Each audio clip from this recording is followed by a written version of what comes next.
Hey everyone, welcome back to my channel. So I haven't done a video on Rust for a while, but this one, I thought there was enough information in it to go on because what we've been seeing recently is lawyers have been coming out and trying to defend their clients as they should. Like Hannah Gutierrez Reid, that her lawyers have come out with a claim that there were bullets that were planted on the scene. That was the reason why the gun was loaded with a live round. But see, this is all speculation at the moment and it's kind of muddying the waters. There wasn't real hard evidence to go off yet. It was just lawyers trying to deflect for their clients. But in this one, apparently there was a mentor for Hannah Gutierrez Reid who supplied the weapon that killed Helena Hutchins. This is on the New York Post, and this is some other information in this that I've spoken about before, but it's even confirmed further in this article. So let's take a look. It says Rust Armorer's mentor reportedly supplied Alec Baldwin's deadly Colt 45, the gun that killed Helena Hutchins on a set. It says the rookie armorer on Rust reportedly had a mysterious mentor on set who supplied the gun Alec Baldwin used when he accidentally shot dead his cinematographer. Seth Kenny, who owns an Arizona weapons and props rental company, was hired in late September to be an armorer mentor for Hannah Gutierrez Reid, according to an internal crew list obtained by the LA Times. Kenny, who's 51, had even suggested Gutierrez Reid, 24, she's a 24-year-old, for the key armorer gig, despite her having only been in charge of weapons in one other movie, a source told the paper. So he's the one who recommended her for the job on Rust, when she'd only done one other movie as an armorer. Now, why would he recommend her for this job? We'll get into that. However, several Rust crew members told the LA Times they do not ever recall Kenny being on the doomed New Mexico set. It was also unclear exactly what his role entailed, as several longtime prop masters and armorers also told the paper they had never heard of movies hiring an armorer mentor.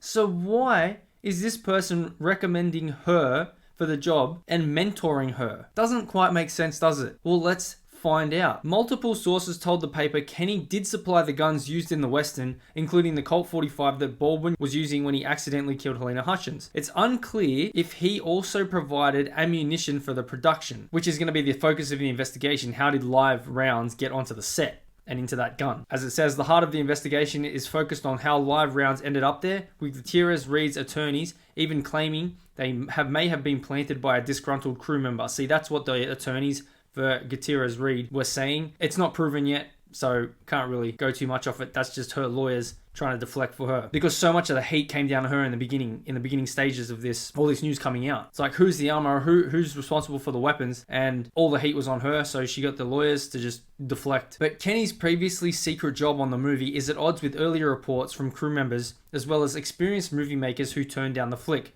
that Rust was wildly understaffed and inexperienced. And there's Helena Hutchins. Gutierrez Reid's attorneys had complained that she was hired for 2 positions by cost-cutting bosses and had fought for training, but ultimately was overruled by production and her department. So that's just Hannah's lawyers trying to deflect for her again and cover for her again, saying she did want gun safety training and all that, but apparently that didn't happen. So we'll find all that out in time. But here's what is more details on Kenny. So his company, PDQ Arm and Prop, holds 2 licenses for dealing in firearms issued by the Bureau of Alcohol, Tobacco and Firearms and Explosives, the LA Times said. The company is registered with federal authorities to manufacture most firearms with intent to sell them and to import weapons and ammunition, allowing them to legally transport guns over state lines. This right here, this next one right here. Before starting his company in 2016, he had worked for 5 years at one of LA's biggest prop houses, the Hand Prop Room, where he handled the weapons arsenal and dealt with prop masters for AMC's The Walking Dead and movies like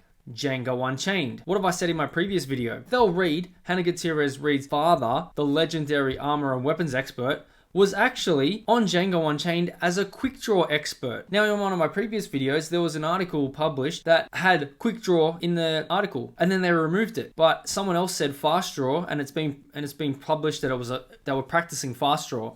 And Hannah was supposedly getting very good at quick draws or fast draws, and her father was a quick draw expert on Django Unchained. And now it comes out that Seth Kenny, who was a mentor for Hannah Gutierrez Reid on this movie, apparently, and owns a company that issues firearms for movies and movie sets, well, he worked on that same movie, Django Unchained, that her father was the weapons expert for, the quick draw expert for. So now you understand kind of why he recommended her for the job, because he's obviously worked with Thel Reid before on Django Unchained, and then trying to get her her up in the business, recommend her for the job because you know her father and he's one of the best in the business. And then here's a quote. He provided weapons to hundreds of productions when he worked there. He's very knowledgeable in the field. He's very good at educating individuals who aren't so good at weapons. He customized the weapons for whatever load you're needing, which is very precise. He's one of the very few who knew how to do that. Now this is interesting. However, the hand prop room filed suit against Kenny in LA County Superior Court in May 2016, alleging that he'd taken some of its weapons to start his competing business. But the company asked for the case to be dismissed a year later, and it was. That's kind of interesting. He was going to start his own business and allegedly, before the case was dismissed, took some of those weapons to start his own business. The Santa Fe County sheriffs haven't ruled out any charges against any people involved in this incident, including Alec Baldwin, who fired the gun. You can be assured that this case still has a lot of information to come out. The amount of people who are going to be asking for damages and suing, and then the information that's going to come out about once this case happens, who is actually responsible and is it going to be multiple people? We will find that out in time as all this information comes out. But let me know what you guys think in the comments below. Be sure to smash the like button, subscribe to the channel if you haven't already, share this one out, and I'll see you in the next one.